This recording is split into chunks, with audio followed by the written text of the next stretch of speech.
Oui, bonsoir à tous. On va faire très court, mais c'est très grave ce qui se passe. Et je vais mettre en lien, pour ceux qui ne l'ont pas vu, ce qui s'est passé sur CNews tout à l'heure concernant le documentaire Hold Up. Alors d'abord, je veux vous dire, il faut absolument, absolument que vous le voyez. Vous pouvez le voir, il a été malheureusement évidemment supprimé par la dictature qui occupe la France. Il a été supprimé de nombreux réseaux, mais vous pouvez le voir sur Odyssée, le travail de Madame Pinson-Charlot, qui est une femme remarquable, et il faut absolument voir ce documentaire. Je ne sais pas si vous avez suivi, mais il faut absolument voir ce qui s'est passé depuis son lancement. D'un côté, l'ignoble crapule Tristan Mendès France, hein, que j'appelle en général Tristan Bouc de Mendès France-Israël, qui s'en est pris à Sophie Marceau, qui avait juste partagé, je crois, sur un tweet ou autre chose, ce documentaire. Et là, on vient d'assister à quelque chose d'encore beaucoup plus grave, c'est-à-dire qu'une porte-parole de La République En Marche, vient de s'en prendre directement à une journaliste de CNews, de s'en prendre à Pascal Praud, dont je ne suis pas un fan, mais on en est arrivé à un point où même Pascal Praud passe pour un grand résistant à la télévision, c'est dire où on en est.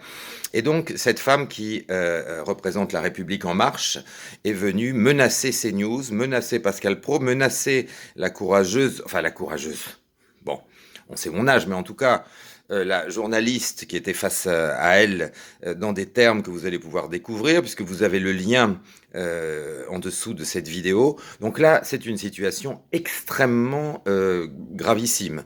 On est arrivé à un point où, même sur un plateau de télévision, pas en coulisses, on en arrive à menacer en direct les journalistes qui simplement ne font pas la promotion ou quoi que ce soit, mais simplement ouvrent un débat sur un documentaire qui est effectivement brillant. Je viens de le voir, j'en avais regardé une partie ce matin. Il faut absolument que vous le voyez, partagez-le autour de vous le plus possible, que ces fumiers qui essayent de menacer même des gens comme Pascal Praud, encore une fois, qui n'est pas le plus courageux, on en est là maintenant. On en est là, c'est ce que nous disions depuis des années, les gens qui pensaient que, oh bon, Dieudonné, on va pas le défendre, il en a fait trop, Soral, c'est Soral, Blais, c'est Blais, Jean-Marie Le Pen, c'est Jean-Marie Le Pen, Bruno Gollnisch, c'est Bruno Gollnisch. Maintenant, on voit que Jean-Marie Bigard ne peut plus donner de spectacle, on voit qu'une journaliste de CNews se fait menacer, on voit qu'on ne peut plus rien dire nulle part, on est dans la dictature absolue.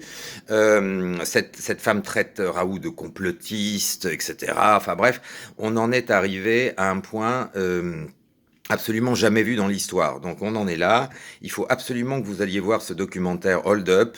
Je le répète, vous pouvez le trouver sur Odyssée, puisqu'il est supprimé d'à peu près partout, alors que vous avez à l'intérieur, vous avez de nombreux témoignages de scientifiques, etc. C'est absolument hallucinant ce qui se passe. Donc là, c'est le moment de se bouger, c'est le moment d'aller voir ce documentaire et de le partager le plus possible autour de vous. Faites des copies, faites tout ce que vous pouvez faire. Ils ne pourront pas, ces fumiers, empêcher sa diffusion. Voilà. Et en dehors de ça, je voulais dire que une fois de plus, il faut bien comprendre qu'on doit tous être unis, parce que là, on n'en est plus à savoir qui est gauchiste, qui est droitard. Si le peuple ne se réveille pas, je veux dire, là, on est vraiment foutu, hein, parce que c'est quand même terrifiant ce qui se passe. Donc, allez voir ce documentaire, partagez-le autour de vous, et je vous mets en lien la vidéo de ce qui s'est passé sur CNews pour ceux qui ne l'auraient pas vu. Voilà, force et honneur, et à très vite. C'était Stéphane Blais d'Istanbul.